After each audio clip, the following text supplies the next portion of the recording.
ভাড়ায় পাওয়া যাচ্ছে বউ, তাও আবার বাংলাদেশেরই এক গ্রামে। যার যেমন দরকার, যেভাবে দরকার সেভাবেই একেবারে সাজগোজ করা বউ ভাড়া করতে পারবে।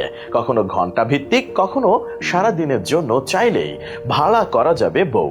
প্রয়োজন মতো ব্যবহার করে ফেরতও দেওয়া যাবে ভাড়া করে আনা সে বউকে। এমন কথা শুনে নিশ্চয় হতভম্ব হয়ে যাচ্ছেন। তবে শুনতে আজব লাগলেও বাংলাদেশের বুকেই এমন এক গ্রামের অস্তিত্ব রয়েছে যেখানে বউ ভাড়ায় পাওয়া যায়। এমন গ্রামের কথা কিছুটা অদ্ভুত বটে, তবে মোটেও কোনো গালগপ্প নয়। এখানে বউ লেনদেনের কারবার হয় একেবারে নগদ টাকা গুনে। কিন্তু কোথায় আছে আজব এই গ্রাম, সে কথা কি কেউ জানেন? বাংলাদেশের গাজীপুর জেলা শহর থেকে 7 কিলোমিটার দূরে অবস্থিত এই গ্রামের নাম ভাদন। এই গ্রামে গিয়ে যে কেউ বউ ভাড়া করতে পারবেন। ফর্সা, কালো, রোগা, স্বাস্থ্যবতী, লম্বা, খাটো, যার যেমন দরকার সব রকম বউ সরবরাহ করতে প্রস্তুত থাকে এই ভাদন গ্রাম। তবে শুধু বউই নয়, শিশু চান পাবেন, জামাই চান সেটাও পাবেন।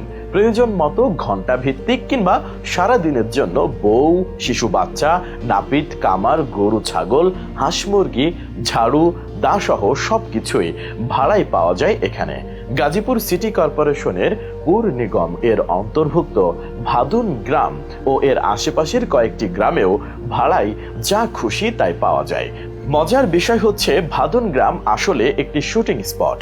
সিনেমা থেকে শুরু করে টেলিড্রামা, নাটক, টিভি সিরিয়ালের জন্য যাবতীয় উপকরণ যা যা দরকার সবই পাবেন এই ভাদন গ্রামে। প্রতিদিনই কোনো না কোনো শুটিং থাকে ভাদন গ্রামে। শুটিং এর জন্য ভাদন গ্রামে রয়েছে হরেক দৃশ্য, যেমন মেঘলা আকাশ, চমকদার বাড়ি, ভিলা, বাগান, পুকুর সহ অজস্র শুটিং স্পট। তাই প্রয়োজন হলেই পরিচালকেরা বেশি না ঘুরে সরাসরি এই গ্রামে চলে আসেন। কারণ ভাদুন গ্রামে এলেই নিজেদের শুটিং এর প্রয়োজনে যা যা দরকার তার সবই মেলে। তবে ভাদুন গ্রামে এসে নিজেদের প্রয়োজন মেটাতে চাইলে নির্দিষ্ট ভাড়া গুনতে হয় পরিচালকদের। এখানে দিনের হিসেবে বা ঘন্টার হিসেবে ভাড়া হয়। গ্রামবাসী শুটিং স্পটের মালিক ও পরিচালকেরা জানিয়েছেন, শুটিং এর প্রয়োজনে ঘন্টা ভিত্তিক কিংবা সারাদিনের জন্য সবকিছুই ভাড়ায় পাওয়া যায় এখানে। জানা যায়, বহু বছর ধরে নিত্য প্রয়োজনীয় দ্রব্য বা আসবাবপত্র ভাড়া পাওয়ার রীতি চালু আছে এই ভাদন গ্রামে। বিশেষ করে 90-এর দশক থেকেই ভাদন গ্রামে শুরু হয়েছে নাটক, সিনেমার জন্য নিয়মিত শুটিং এর কাজ। প্রকৃতপক্ষে এই এলাকার মানুষ বিষয়টিকে পেশা হিসেবে বেছে নিয়েছেন। তাই রোজই গ্রামে থাকে ব্যস্ততা। গ্রামের বাসিন্দারাও সদা তৈরি থাকেন, কাজের ডাক আসতে পারে যে কোনো সময়। গ্রামটি পরিচালনার দায়িত্বে থাকা কর্তৃপক্ষ জানায়, নাটক বা সিনেমার শুটিং এর জন্য সবকিছুই ভাড়ায় পেয়ে যাবেন এই ভাদুন গ্রামে।